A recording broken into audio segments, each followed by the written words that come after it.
A young man shot in the chest near the Top Rock roundabout. 2 house fires leave several Barbadians homeless. And in sports, India takes the first ODI against the Windies in commanding fashion. Credible, balanced, committed. This is the CBC Evening News. And a very good evening to you. I'm Lisa Lauren with the CBC Evening News. And our top story tonight, a young man is receiving medical treatment after being shot in his chest earlier today. Police say that incident occurred about 1:45 near the Top Rock roundabout in Christchurch. Eyewitnesses recall hearing 2 loud explosions. They say that the injured man was placed in a private vehicle and taken to the Queen Elizabeth Hospital. Police quickly arrived and cordoned off the area, diverting traffic in the process. The closure of the road forced coconut vendors who ply their trade in Graham Hall to relocate. One vendor, Tyrone Best, condemned the violence, much of which he says is uncalled for. It's a foolishness, you know what I mean? Yeah. Simple things, you know? That things escalate foolish. You can't have them? And the gun don't solve nothing. Today is a fast day for us, but when it's happening now, it's does slow for us. You can't have them? Yeah, all it's bad for business, man. I don't know where you come.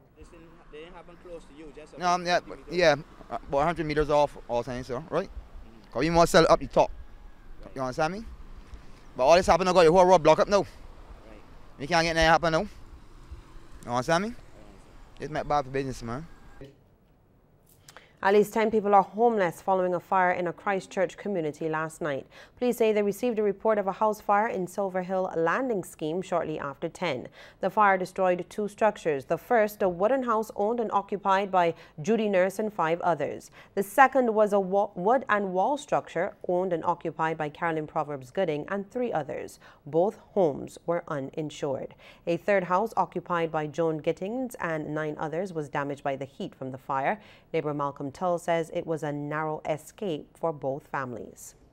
The first house that went up, the only master saved maybe little girl clothes for Dayton Griffith School. And I haven't seen any of the rest of the patrons in the house to save what they saved, but I know they didn't save nothing much.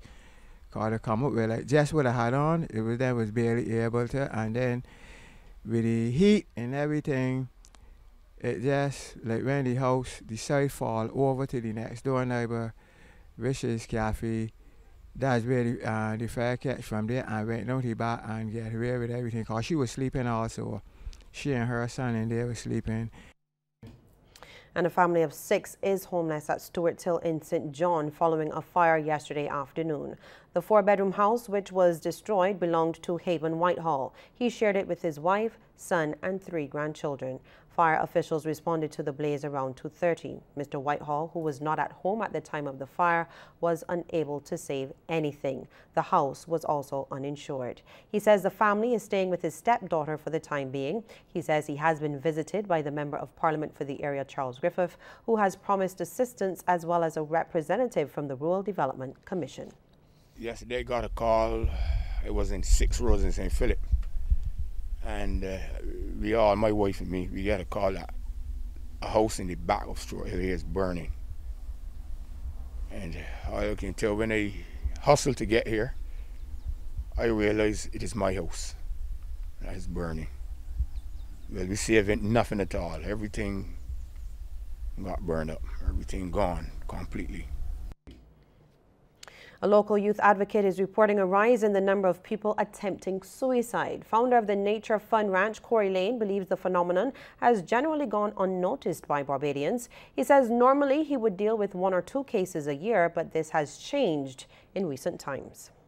I've gotten about 4 calls within this month, and I thought it was just a spike out of the ordinary. I mentioned it to the Vice President of the Barbados Professional Social Workers Association, and he sent some data to me, some very scary data. Now, you may be like me and believe that suicides are covered by the media as par for the course. They are not. I am familiar with 3 suicides this year alone, and I'm working with 4 suicidal young people aged 16 to 19 at present. And Mr. Lane was a featured speaker during a recent awards dinner hosted by the Rotary Club of Barbados. He encouraged those working with the country's young people to continue, as he says it will also have an impact on future generations.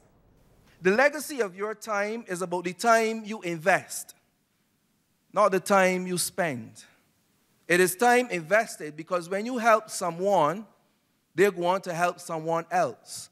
When you help young Radari, when you help young Jerosha, when you help Keisha and Kimberly, and they're going to be better parents and therefore able to help their children who will now interact with other children, what you are doing is creating something called the legacy of time. You are helping others to help others to help others. You get the idea. Well, classes will resume for 3rd to 5th form students of the Lester Vaughan School tomorrow. The official announcement is coming from the Ministry of Education, Technological and Vocational Training. Officials say that an announcement will be made later about the date for the return of the 1st and 2nd formers. President of the Caribbean Court of Justice, Mr. Justice Adrian Saunders, says he remains confused as to why more Caribbean people are not accepting of the CCJ as their final appellate court. But he is confident that, like other regional institutions, the CCJ will be embraced by all. And he made the comments at the University of the West Indies Cave Hill campus Faculty of Social Sciences graduation ceremony last evening. CCJ President Mr. Justice Adrian Saunders received an honorary degree of Doctor of Laws from the Cave Hill campus last evening and used his address to express disappointment at more CARICOM states not signing on to the CCJ. The CCJ was established in 2001 to replace the Privy Council as the region's final court. While all CARICOM countries have signed on to the court's original jurisdiction, only Barbados, Belize, Dominica and Guyana are signatories to the appellate jurisdiction of the court. He says CARICOM member countries spent $100 million to guarantee the court's sustainability, and we must have more confidence in our capabilities. Last evening, I mentioned at a dinner that it was absolutely perplexing to me that so many people in the region contrive to find excuse upon excuse to justify the anomaly that after 50 years of political independence, the laws that we proudly make in our own parliaments should ultimately be interpreted and applied by a British institution staffed with British judges, all of whom reside in Britain.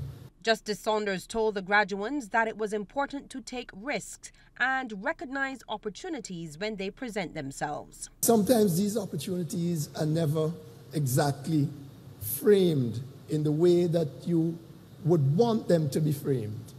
And this is why it is important to take risks, because you never get exactly what you want, but you often get something which you can make the most out of. Class valedictorian for the Faculty of Social Sciences, Trey Cumberbatch, told the graduands that Cave Hill had given them the foundation they will need, and he singled out lecturers for their help. Start my